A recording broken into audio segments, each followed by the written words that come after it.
Nesse vídeo será apresentada a diferença entre frase, oração e período. Define-se frase todo enunciado com ou sem verbo que tenha sentido completo. Por exemplo, fogo, estou em casa. O primeiro exemplo, fogo, é um exemplo de um enunciado sem verbo. Portanto, temos uma frase nominal. O segundo exemplo, estou em casa, é o exemplo de um enunciado com verbo. Portanto, temos uma frase verbal. Oração é todo enunciado de sentido completo ou não que possua verbo. Exemplos: Maurício chamou o amigo. Ele pediu que colaborássemos. No primeiro exemplo, temos apenas um verbo, que é o verbo chamar. Portanto, temos uma oração. No segundo exemplo, temos dois verbos, o verbo pedir e o verbo colaborar. Nesse sentido, temos duas orações. Período, conjunto de orações. Exemplos: fizemos o serviço. Estudei e fui para a escola. No primeiro exemplo, temos apenas uma oração, portanto, temos um período simples. No segundo exemplo, temos duas orações. Estudei é a primeira oração. Fui para a escola é a segunda oração. Por isso, temos um período composto. Frase pode ser formada por uma só palavra ou por várias. Pode conter verbos ou não. Define-se pelo seu propósito comunicativo, exprimindo, através da fala ou da escrita, ideias, emoções, ordens, apelos. Exemplo: o Brasil possui um grande potencial turístico. Espantoso. Não vá embora.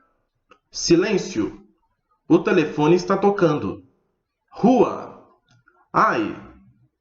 Os exemplos 1, 3 e 5 são exemplos de frases verbais, porque possuem verbos. Os exemplos 2, 4, 6 e 7 são exemplos de frases nominais, porque não possuem verbo. Ainda falando sobre a frase verbal, que é a frase construída com verbo, ela geralmente é estruturada a partir de dois elementos, o sujeito e o predicado. O sujeito é o termo que concorda com o verbo em número e pessoa. É normalmente o ser de quem se declara algo, ou o tema do que se vai comunicar. O predicado é a declaração do que se atribui ao sujeito. Exemplos: o sol ilumina a cidade e aquece os dias. Os casais saíram para jantar. A bola rolou escada abaixo. No primeiro exemplo, o sujeito é o sol, porque é o termo que concorda com o verbo em número e pessoa. Além disso, é o ser de quem se declara algo. Quem ilumina a cidade e aquece os dias? O sol. Ilumina a cidade e aquece os dias funciona como predicado da frase. Frases exclamativas. O emissor exterioriza um estado afetivo, um sentimento. Que prova difícil!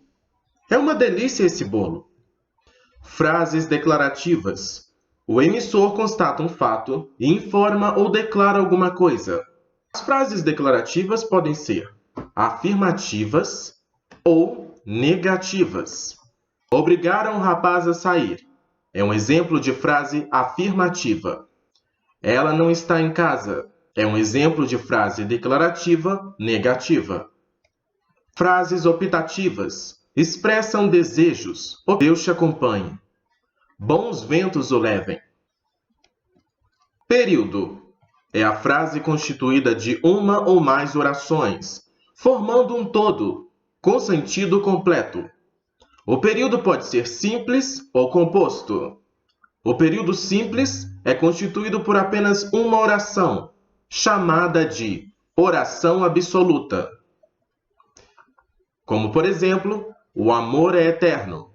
As plantas necessitam de cuidados especiais. Quero aquelas rosas. O tempo é o melhor remédio.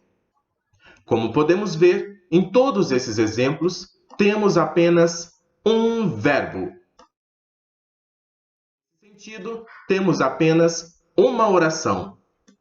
Portanto, temos período simples. O período composto é constituído por duas ou mais orações. Quando você partiu, minha vida ficou sem alegrias. Quero aquelas flores para presentear minha mãe. Vou gritar para todos ouvirem que estou sabendo o que acontece ao anoitecer. Cheguei, jantei e fui dormir. No exemplo 1, temos 2 verbos. E por isso, temos 2 orações. Se temos 2 orações, temos um período composto. O mesmo se pode dizer a respeito da segunda frase. As frases 3 e 4 também são exemplos de período composto, porque são constituídas por 2 ou mais orações. Termos da oração. No período "conhecemos mais pessoas quando estamos viajando", existem 6 palavras. Cada uma delas exerce uma determinada função nas orações. Em análise sintática tradicional, cada palavra da oração é chamada de termo da oração. Termo é a palavra considerada de acordo com a função sintática que exerce na oração. Segundo a nomenclatura gramatical brasileira, os termos da oração podem ser termos essenciais, representados pelo sujeito e predicado nas orações, termos integrantes, que completam o sentido dos verbos e dos nomes, representados por complemento verbal, que são objeto direto e objeto indireto, complemento nominal e agente da passiva. Termos acessórios desempenham função secundária, especificam um substantivo ou expressam circunstância. São representados por adjunto adnominal, adjunto adverbial e aposto.